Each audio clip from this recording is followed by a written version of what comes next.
Madame, Monsieur, bonjour et merci de nous recevoir chez vous, recevoir Afrique Média, dans le cadre de cette émission spéciale depuis le Palais des Congrès de Yaoundé, au cœur des assises du CEDETOLAR 2022. CEDETOLAR qui se déroule sur cette thématique pour une nouvelle pensée africaine. Et c'est avec un grand plaisir que nous recevons sur ce plateau une très grande figure de la Renaissance africaine.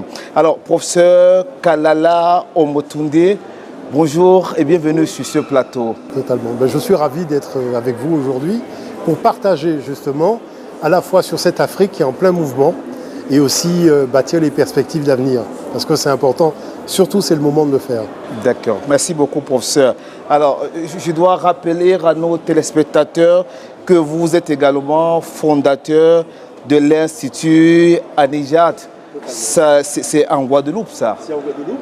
C'est vrai qu'on a une émanation au Canada, avec l'Institut Sankofa, en Guyane, avec l'Institut Tarana, en Martinique, avec l'Institut IPAM, et en Haïti aussi, parce que c'est important. Le but du jeu, c'est d'enseigner les humanités classiques africaines. Alors, je vais vous dire pourquoi. C'est-à-dire que moi, j'ai écrit un livre sur les législateurs de l'Antiquité, et je me suis posé une question. Pourquoi tous ceux qui ont entrepris le désir de changer le destin de leur peuple sont d'abord venus en Afrique? Parce que quand vous regardez les Lycurgues, les Platons, tous ces législateurs, y compris de l'Asie, pourquoi ce besoin d'abord de venir en Afrique? Même quand on prend les mythes religieux, la Bible et compagnie, le Coran, on vient en Afrique d'abord. Pourquoi ça? Parce que l'Afrique, c'est le dépôt à munitions de la connaissance. Voyez-vous? Et surtout, ce que les ancêtres ont fait dans la vallée du Nil. Et pour faire cette révolution, il faut un apport de connaissances nouvelles. Ça, c'est la première chose. Mais la deuxième chose qui est importante, c'est le fait de voir différemment son patrimoine culturel. C'est-à-dire que, vous voyez, par exemple, l'Afrique, il y a quelque chose de très étrange. On ne peut pas comparer la pensée africaine aux autres formes de pensée.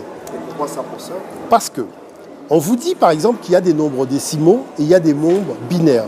C'est-à-dire qu'il y a un univers pour l'un, un univers pour deux. L'Afrique a fusionné le décimal et le binaire. Voilà pourquoi, quand il a fallu faire la révolution informatique, c'est sur le continent africain qu'on a trouvé le code binaire informatique. Quand on commence à regarder, toutes les cultures africaines fonctionnent en binaire. Le tambour fonctionne en binaire. Les arts divinatoires fonctionnent en binaire. Les danses fonctionnent en binaire.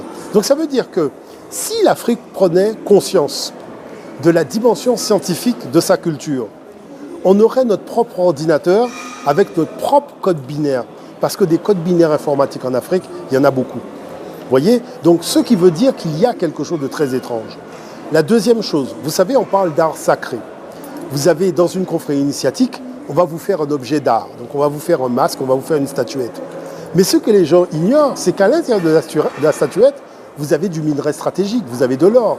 La chose, c'est pourquoi? Parce que l'or permet la conductibilité de l'énergie. C'est ce qui fait que quand vous avez une télévision, quand vous avez un téléphone portable, il y a une carte mère où vous avez tous les filaments avec de l'or qui permettent à l'énergie de circuler dans la plaquette. Mais vous voyez que s'il y avait pris en considération le fonctionnement à la fois théologique, théosophique, mais technologique de l'art sacré, nous serions en train de faire des plaquettes aujourd'hui. Pourquoi? Parce que nous avons l'or. Vous imaginez, on a l'or, donc on pourrait faire ces fameuses cartes mères, mais parce qu'on n'a pas fait le lien avec notre passé, on ne voit pas que nos ancêtres avaient déjà découvert le fonctionnement de la carte mère dans un objet d'art sacré. Donc la chose, c'est que sommes-nous capables aujourd'hui de décoloniser le regard pour regarder la production matérielle et immatérielle africaine avec sa dimension réelle? À la fois la dimension théosophique parce qu'elle est importante, la capacité d'unir les hommes autour du même idéal de valeur, mais de nous projeter dans la technologie la plus avancée. Professeur, peut-être avant de poser ces questions extrêmement importantes, nous voulons bien savoir qu'est-ce qui s'est passé d'après vos recherches aussi pour que l'Afrique se retrouve au niveau où elle est aujourd'hui, en train de courir après les autres. Oui, totalement. Vous après savez, tout ce que vous avez dit, oui, c'est-à-dire que c'est la mère des connaissances. Totalement. Alors il faut savoir une chose, c'est-à-dire ce qui nous est arrivé, finalement, je dirais que c'est quelque chose de logique, la situation d'aujourd'hui. Ce n'est pas anormal ou paranormal. Premièrement, nous avons toujours été confrontés à une coalition de peuples qui venaient nous attaquer. Regardez la somme des peuples qui ont attaqué l'Égypte antique sur des périodes très courtes. Regardez l'esclavage, c'est toute une coalition de peuples qui nous ont attaqués. C'est le Portugal, l'Espagne, l'Angleterre, enfin la liste est interminable. La colonisation avec la conférence de Berlin, c'est encore des nations. Donc vous voyez, c'est-à-dire qu'il y a une chose extraordinaire, c'est que l'Afrique n'a pas eu l'opportunité d'être attaquée par un seul peuple, toujours attaquée par une coalition de peuples. Mais vous savez, si moi je suis souverain et j'ai un empire avec 200 000 guerriers, quand j'affronte l'armée portugaise, je perds quand même des hommes, même si je gagne. Mais si l'armée espagnole vient après, si l'armée anglaise vient, l'armée danoise, l'armée hollandaise, à un moment, j'ai plus d'hommes pour me battre, je perds la maîtrise des choses. Quelle est la première marque de la défaite? La première marque de la défaite, c'est de vous priver de votre système de transmission de la connaissance. Donc, la transmission de la connaissance se fait par le dominateur. Donc, il apprend en fait de la sous-pensée pour garder les hommes finalement sans esprit critique, puisque le but du jeu, c'est qu'on ne peut pas imposer la force toujours par la force, il faut l'asseoir par une domination du cerveau. Et pour ça, est-ce qu'il n'y a pas des responsabilités endogènes aussi? Alors, là-dessus, le problème de fond, je vous dirais qu'il y a ce qu'on appelle en histoire le rapport de force. Dès que vous n'avez pas le rapport de force, les schémas sont toujours les mêmes. C'est-à-dire que le problème le plus important, c'est la notion de rapport de force. Nous, on a eu, tout autant qu'on a eu le rapport de force à égalité avec l'Égypte, on s'en est quand même sorti plus de fois qu'on est resté, même si vers la fin, ça a été catastrophique. Mais avec la période impériale, quand les autres arrivent avec un armement que nous découvrons, une technologie militaire avec les canons, toutes ces choses-là, canons mitraillettes, il faut admettre que, premièrement, je n'ai pas vu de souverain dire « on ne va pas au combat ». Tout le monde a été au combat, même les femmes du Dahomey, vous avez vu, les Amazones, comment elles ont été au combat. Et pourtant, même en Afrique du Sud, il y a les Zoulous, face à une canonnière anglaise, il faut avoir du courage pour y aller. Ils y ont été. Maintenant, le problème, c'est que l'Afrique néglige une chose, c'est le défi technologique. Parce que tout autant que l'Afrique n'aura pas réglé la problématique du défi technologique, elle restera dans cette situation de vassalité. La deuxième chose qui est quand même un enjeu sérieux, l'Afrique doit se désolidariser des schémas de production d'énergie que nous avons jusqu'à présent à la surface de la planète. Pourquoi? Quand nous faisons un barrage hydroélectrique, ça crée des conflits entre nations.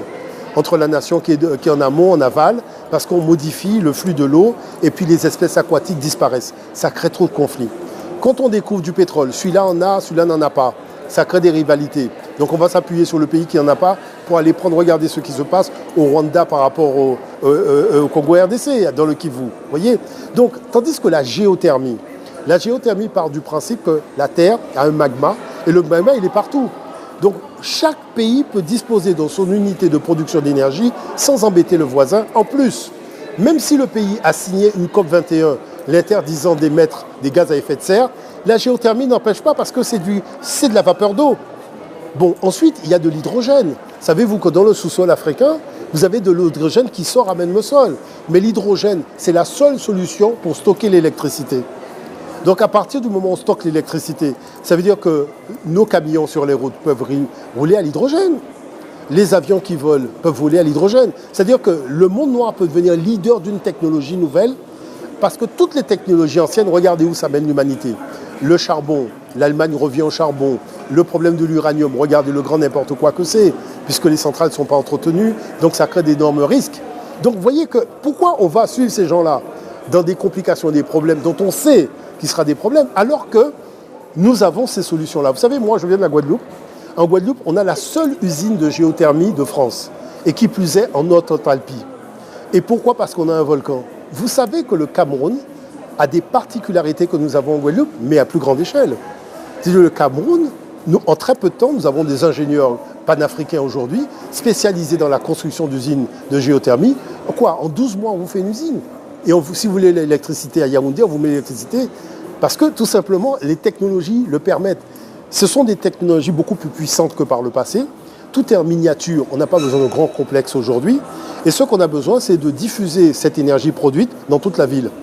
Par contre, nous sommes vraiment à cheval sur un certain nombre de principes. Nous refusons le fait que l'éclairage urbain, la nuit, soit arrimé aux centrales électriques. Parce qu'on peut désolidariser le système électrique et le rendre totalement autonome. Et ça, c'est important parce que ça n'alourdit pas la facture énergétique du pays.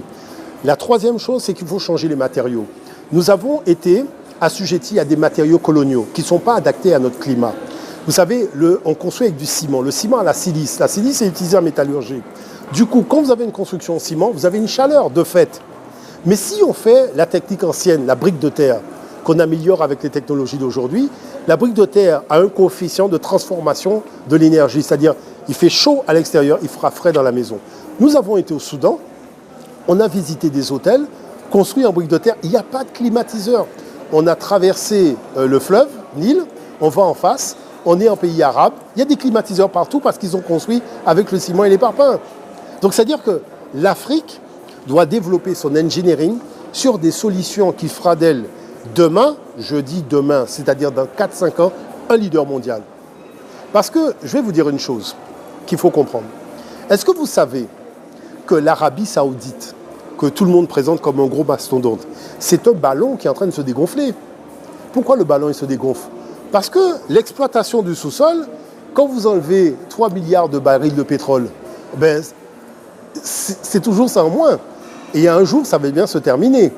Tandis que la chaleur qu'il y a dans le sous-sol de la Terre, ça se termine quand? Vous voyez la différence? C'est interminable. Donc c'est pour ça que nous, on dit que nous, on a réfléchi à la problématique. Qu'est-ce que je constate?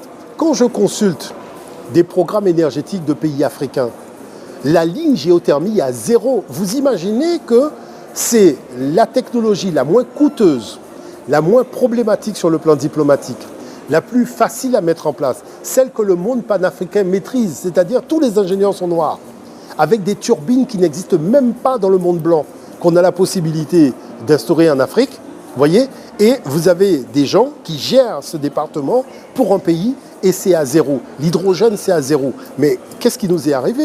Professeur, mais quand même, il y a une question qui se pose avec ce que vous avez fait comme recherche, ces conclusions. Il faut quand même que l'Afrique ou les Africains puissent s'approprier de ça. Comment arriver à le faire? Parce qu'il n'y a pas aujourd'hui qu'on soit... Moi, vous savez, je vais vous dire une chose qui est très simple. J'arrive à Mayotte et je demande aux enfants des lycées, collèges, puisque c'est l'éducation nationale qui m'a invité pour passer dans les écoles, si je vous offre un billet gratuitement pour aller en Afrique, dans quel pays africain vous souhaitez aller? La réponse? Aucun enfant ne veut aller sur le continent. Je dis d'accord. Je commence à leur raconter l'histoire du continent, les inventions, les découvertes, les grandes civilisations, ce que les étrangers ont dit sur l'Afrique, les défis technologiques que nous avons relevés, les solutions africaines qui sont encore valables aujourd'hui. Parce que la pierre gravée de Blombos, qui remonte à 100 000 ans, c'est de la triangulation. Est-ce que vous savez que le GPS d'aujourd'hui fonctionne avec la triangulation de la pierre de Blombos? C'est-à-dire que la modernité africaine, elle est valable 100 000 ans, 200 000 ans, 300 000 ans, 400 000 ans. C'est du jamais vu. C'est jamais arrivé dans une civilisation qu'un modèle reste, je dirais, immuable. Quand vous soyez à un niveau de technologie primaire ou un niveau de technologie avancée, c'est toujours la solution africaine qui est valable. Il n'y a pas d'autre solution que la solution africaine. Je repose la question aux enfants. Dans quel pays voulez-vous aller? Tout le monde veut voyager. Donc je me suis dit, tu vois, il y a une chose quand même qui est assez importante. Il y a la technique du verre à moitié vide et à moitié plein. Quand on présente l'Afrique, même aux jeunes générations africaines sur le continent, on leur présente l'Afrique selon la technique du verre à moitié vide. Donc le jeune, il me dit quoi? J'ai envie de quitter l'Afrique. Mais moi, j'étais au Mali. Je discute avec un jeune. Je lui dis, mon cher ami, je vois que tu es ici, dans ton pays, tu es dans la capitale, Bamako, et je te sens un peu tristouné. Il me dit, moi, je pense que si j'étais à New York, j'aurais réussi ma vie mieux qu'ici. Je dis, ok, d'accord. Viens, on va dans un arbre. On va prendre 2 graines. On va planter une graine à Bamako. On prend l'avion, on va planter une graine à New York. Est-ce qu'il y a une graine qui ne va pas donner un arbre? Il me dit, oui, en fait, les 2 graines vont donner un arbre. Donc je lui dis, tu sais quoi? Regarde ta nature. Et ta nature t'enseigne ce que c'est que la vie. La graine, elle commence par faire des racines. Et une fois qu'elle a fait des racines puissantes, elle sort du sol. Et elle s'élève. Elle ne va pas regarder si je suis à Bamako ou si je suis à Los Angeles. Elle sait que sa destinée, c'est l'élévation. Ensuite, porter des fruits pour servir aux intérêts des jeunes générations. Fais simplement comme l'arbre. Et tu verras la puissance que tu vas acquérir parce que le sol de Bamako va te permettre de pouvoir à ton élévation. Vous voyez, c'est ça l'enjeu. C'est d'expliquer que la nature s'est développée partout. Elle a relevé les challenges partout. Et nous avons toujours... Alors, professeur, une façon de dire qu'aujourd'hui, les intellectuels comme vous, les politiques, ont vraiment une très grande mission, redonner notre image de l'Afrique. Alors, je vous dirais, il y a deux choses. La mission, elle est importante, parce que ce n'est pas simplement l'Afrique. Je vais vous expliquer le problème de fond.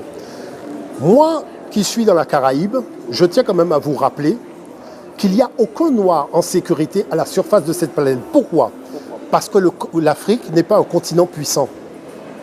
Lorsqu'un Anglais, on y touche en Argentine, le gouvernement anglais demande pourquoi vous avez touché à cet Anglais. Qu'est-ce qui s'est passé ? Lorsqu'on touche à un Américain au fin fond de Bombay, ils descendent voir le maire de Bombay. Qu'est-ce qui s'est passé? Quand on touche à un Africain, il n'y a personne. Regardez l'état d'Haïti. Haïti est obligé d'aller à l'ONU alors que Haïti fait partie de l'Union africaine. Pourquoi l'Union africaine n'envoie pas des moyens militaires qu'il faut pour rétablir l'ordre en Haïti? Vous voyez la chose? Et comment vous expliquez cela, professeur? Parce qu'il y a un déficit de ce que c'est qu'être africain. Vous comprenez l'affaire? Et c'est quoi le problème? La volonté de puissance. Vous comprenez l'affaire? C'est-à-dire, ce n'est pas lorsque vous avez une arme à la main que vous faites la volonté de puissance. Ça se passe ici. Il y a deux colonnes vertébrales. Il y a une colonne vertébrale du corps qui vous tient debout. Mais il y a une colonne vertébrale du mental. Et c'est cette colonne vertébrale qui a été affectée par le colonialisme. Maintenant, il faut la rebâtir vertèbre après vertèbre et inventer des solutions nouvelles reposant sur nos patrimoines ancestraux. D'où ma question tout à l'heure, comment s'en sortir? La solution, elle est très simple. Il faut réexaminer nos éléments du passé et en perçant les mystères.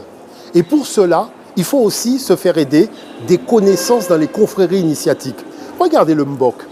Avez-vous pris le temps de regarder la dimension scientifique des savoirs du Mbok? C'est-à-dire que quand vous regardez un documentaire à la télévision sur le Big Bang, mais vous pouvez aller voir le Mbok, mais dans la confrérie du Mbok, ils en savent plus sur le Big Bang que ce que l'émission à la télévision a dit. Mais on fait comme si les Africains ne se sont jamais intéressés à la cosmologie, à l'apparition de l'univers. Mais moi, je regarde les textes. Je me rends bien compte que l'Africain en connaît plus. Après, on vous dit, oui, mais il n'avait pas de lunettes télescopiques. Comment il fait pour savoir ça?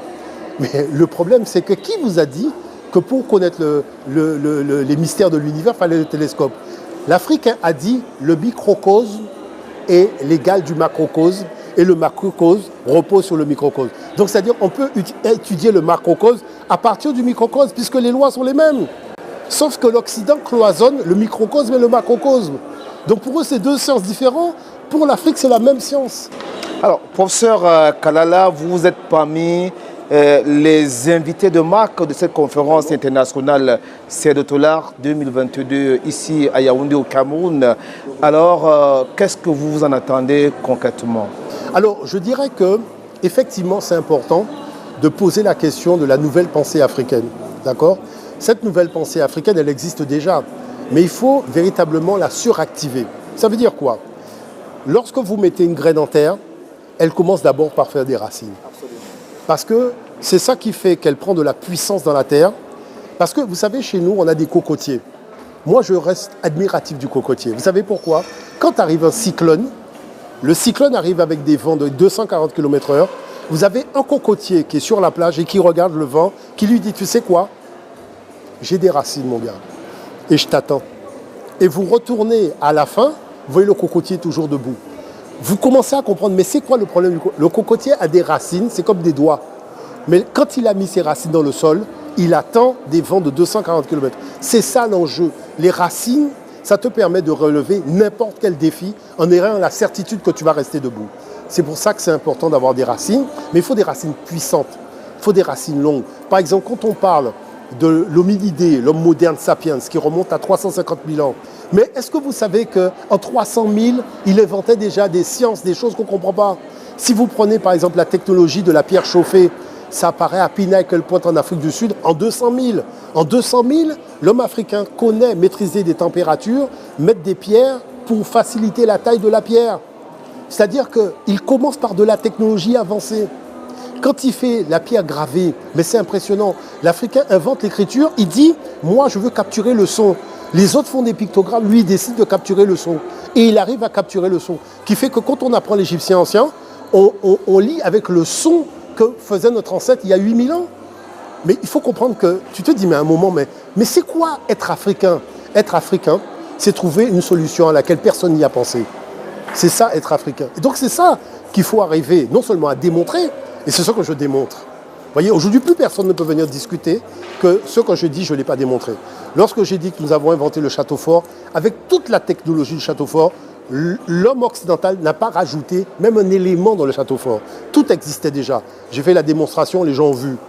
Ils ont dit au Motunde, on ne te croyait pas, maintenant on te croit. Maintenant, l'enjeu de tout cela, c'est quoi? Ce n'est pas de se dire, se glorifier de notre passé. L'enjeu, c'est que nous avons terminé un cycle à l'époque de l'Égypte. Nous avons ouvert un deuxième cycle à l'époque de l'Afrique impériale. Et arrivé un troisième cycle avec le problème colonial et esclavagiste. Maintenant, nous sommes dans un nouveau cycle. Ce nouveau cycle commence très judicieusement. Pourquoi? Nous avons quitté l'ère des poissons, nous sommes rentrés dans l'ère du Verseau. C'est-à-dire que les énergies ne sont plus les mêmes. Moi, j'avais dit, ça fait 5 ans que je dis que ce que la France a fait en Afrique, elle ne pourra plus le faire. On me dit pourquoi? Parce que l'ère du Verseau, ce n'est pas les énergies de l'ère des poissons. L'ère des poissons, c'était une énergie très basse, donc qui permettait aux bas instincts humains de se métastaser sur le territoire terrestre. Mais l'ère du Verseau, tout a changé. Le territoire terrestre a augmenté de fréquence, le soleil a augmenté de fréquence. On vous parle souvent de vent solaire qui perturbe même les réceptions radio et télévision. Donc ça veut dire quoi? Ce vent solaire dont on vous parle, ça veut dire que la fréquence du soleil est montée, c'est métastasé, elle est beaucoup plus forte. Donc quand elle irradie la Terre, elle fait encore monter la fréquence de la Terre. Donc qu'est-ce qui se passe? Il se passe que le bas astral qui animait la Terre à l'époque de l'ère des poissons, où on est venu raconter aux Africains des sornettes et avec des armes, et finalement on s'est retrouvé contraint, là maintenant la donne elle a terminé. Maintenant l'enjeu c'est quoi? C'est d'expliquer à l'Africain comment tu fais pour imaginer que tu donnes la préséance à la tradition arabe sur ta propre tradition, alors qu'on n'a jamais vu un arabe prier son Dieu et faire pleuvoir dans le désert. Parce que nous, il pleut chez nous. Non? Donc ça veut dire que si un Dieu ne donne pas de l'eau à un peuple, et le peuple se retrouve sans eau, c'est-à-dire tu ne peux pas boire, tu peux manger, tu ne peux pas faire d'agriculture, tu ne peux pas élever d'animaux, tu ne peux rien faire en fait. Comment tu fais pour t'asseoir, pour discuter d'un Dieu qui n'a même pas donné à son peuple de l'eau? Ça veut dire que la colonisation a abruti l'Africain. Ça abrutit l'Africain au point que l'Africain, il se met... Moi, je vous dis, pour vous expliquer la situation. Non, mais je vais vous expliquer la situation pour que vous repreniez. Des femmes africaines décident de partir à la mosquée pour demander à l'imam de faire tomber la pluie. Elles tombent sur un vieux du village, vous voyez, c'était au Bénin, hein, et le vieux leur dit, mais qu'est-ce qui se passe? Pourquoi les femmes sont comme ça? Elle dit, oui, on va à la mosquée pour demander à l'imam de faire tomber la pluie. Et le vieux regarde les femmes, il dit, mais attends, si les Arabes allaient faire tomber la pluie, il aurait déjà plu chez eux, non? Donc venez voir les gens du village et on va faire tomber la pluie. Vous voyez le niveau de l'affaire? C'est-à-dire que l'Africain a tellement perdu son esprit critique dans la colonisation qu'un truc qui est totalement aberrant, il le fait quand même. Donc tu es obligé de remonter la manivelle de l'intelligence pour lui dire, mais mon gars, quand même, fixe-toi des limites. Bon, maintenant, vous avez des gens qui débarquent, qui vous disent, Dieu est bon. Dieu est bon, hein? Ah oui, Dieu est bon, Jésus est bon. Ah, tout le monde est bon, d'accord, ok. Dans ton sous-sol, il t'a mis du coltan? Non. Il t'a mis de l'uranium? Non. Il t'a mis du pétrole? Ah bon, il est bon et tu as rien? C'est bizarre ça, un Dieu est bon avec un sous-sol vide, mais nous, notre Dieu il est bon, on va l'appeler Atum, on va l'appeler Marie-Jeanne Ankila, on va l'appeler, mais quand on descend dans notre sous-sol, il l'a rempli. C'est-à-dire il y a du diamant, il y a du coltan, il y a du manganèse, il y a tout ça. C'est ça un Dieu, non? Un Dieu, c'est un Dieu qui te donne un territoire où il pleut, à boire et à manger, des animaux. On a toutes sortes d'animaux en Afrique, on a des fleuves, on a de l'eau douce, on a de l'eau salée, on a toutes sortes de choses. Là, tu vois que Dieu est venu ici. Mais chez les gens, tu vois que Dieu est venu quelque part. Tu veux me dire qu'un prêtre blanc quitte sa leucodermie pour venir nous raconter que Dieu est bon? Tu lui dis, tu as du coltan, il n'en a pas. Tu as du pétrole, il n'en a pas. Tu as du manganèse, il n'en a pas. Tu as du thorium, il n'en a pas. Mais qu'est-ce que tu as? Ah ben, j'ai rien. Et qu'est-ce qu'on voit au début des Verseaux? Qu'est-ce qu'on voit? Que les Blancs, c'est une confrérie de peuples à sous-sol vide. Mais c'est ceux qui ouvrent leur bouche en te disant que Dieu est bon. Mais comment Dieu peut faire pour être bon quand il t'a rien donné dans ton réfrigérateur? Toute la problématique, professeur. C'est ça la problématique. C'est-à-dire à un moment, il faut trancher la discussion. la discussion. On ne peut pas continuer à parler éternellement de choses qui n'ont pas d'intérêt. Alors, trancher la discussion et nous allons sortir par là, professeur, trancher la discussion et amener surtout les gens à l'action, les Africains à l'action, j'imagine. Comment réussir à le faire? Ça fait quand même des siècles qu'on se bat pour ce combat-là. Je vais vous dire une chose. Il faut quand même prendre un peu d'élévation. Vous savez, ce qui a fait la puissance d'un peuple, ce sont ses routes commerciales. Regardez à travers l'histoire, un peuple qui n'avait pas de route commerciale au départ n'avait rien. Et il se bat pour avoir ses routes commerciales, développer une économie en relation avec d'autres. Et c'est là qu'il commence à être puissant. Vous êtes pour une coopération déjà entre les pays africains? Mais bien sûr, parce que regardez, les Européens, ils allaient où? Ils allaient nulle part. Ils ont commencé à aller quelque part. Quand ils ont commencé à étudier les routes commerciales africaines, à passer du côté de l'océan Indien pour briser le commerce mondial qui se faisait entre l'Afrique, l'Arabie, l'Inde et l'Asie. Et à partir de ce moment-là, avec la canonnière, puisqu'il faut le dire clairement, c'est avec la canonnière qu'ils ont canonné tout le monde, y compris les Turcs qui étaient là, et ils ont pris la main sur le marché mondial et ils ont créé leur route. Maintenant, vous voyez bien que la Chine parle de quoi? De la nouvelle route de la soie. Donc ça veut dire qu'ils avaient une ancienne route de la soie. Donc nous devons parler des routes que nous avions aussi. Parce que je tiens quand même à rappeler que le mot faire du commerce, c'est une invention de l'Égypte antique. Ça existe en égyptien ancien. Vendre, acheter, fixer le prix, la TVA, tout ça, ça existe. J'ai écrit un bouquin là-dessus pour montrer aux gens que tous les termes économiques, la monnaie, le premier étalon monétaire de l'Afrique s'appelait le chati. Et je vais vous montrer quelque chose. Regardez ça bien. En Afrique, nos souverains ont considéré qu'il y avait beaucoup trop d'or. Donc on ne pouvait pas donner à l'or la préséance de la monnaie. On l'a donné à l'argent. Donc c'est pour ça que le chati d'argent, c'est la monnaie la plus forte, qui fait 7,6 grammes. Après, vous avez le chati d'or et après, vous avez le chati de cuivre. D'accord? Voilà comment on a inventé le système monétaire. Aujourd'hui, vous prenez les monnaies européennes.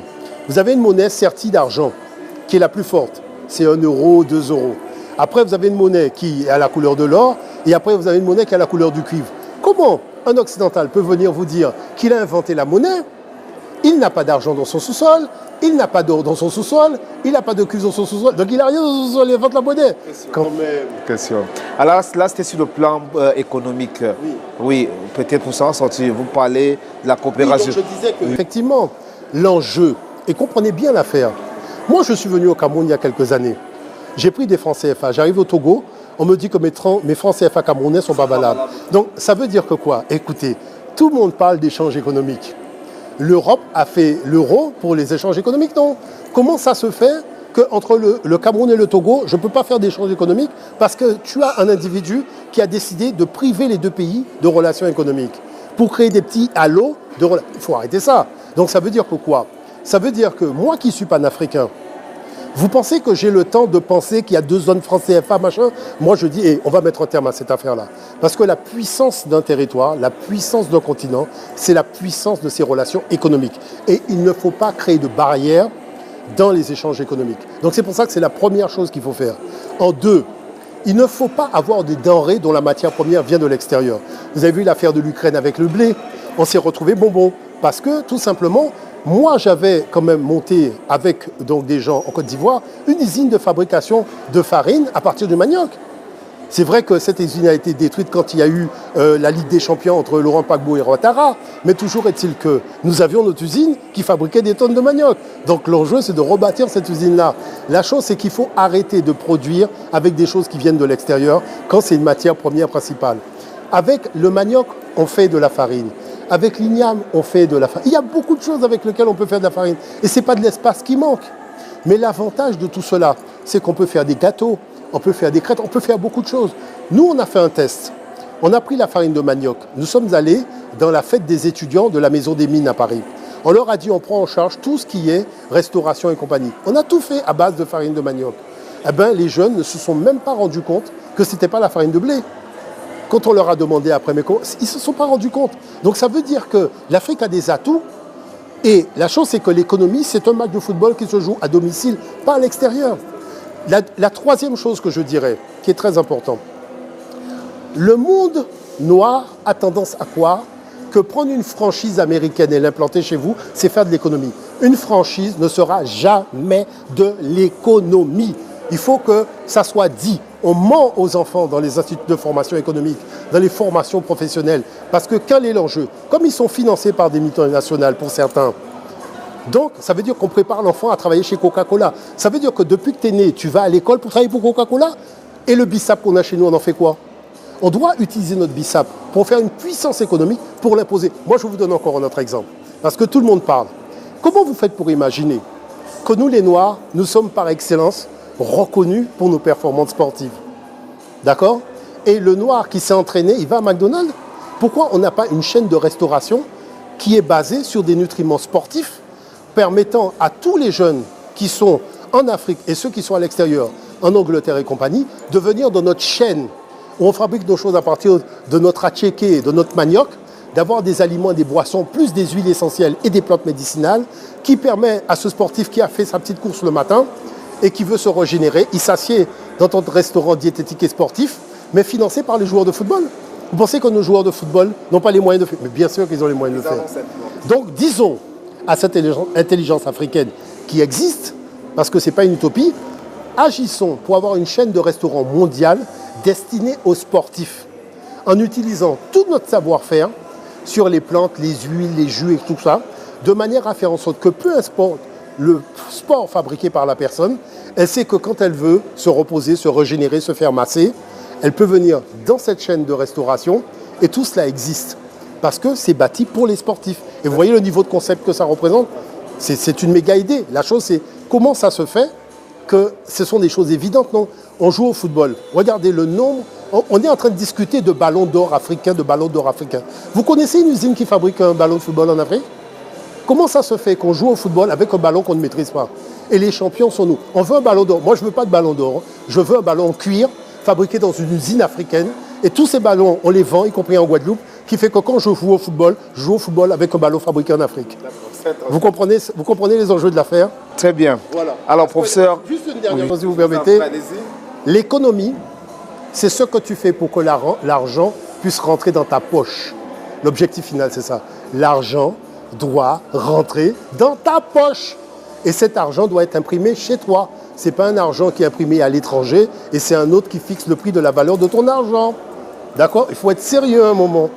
Donc c'est ça l'enjeu des nouvelles générations. Merci beaucoup à vous, professeur Kalala Omotunde. Alors, on a la chance de vous avoir sur le plateau de la télévision panafricaine d'Afrique Média.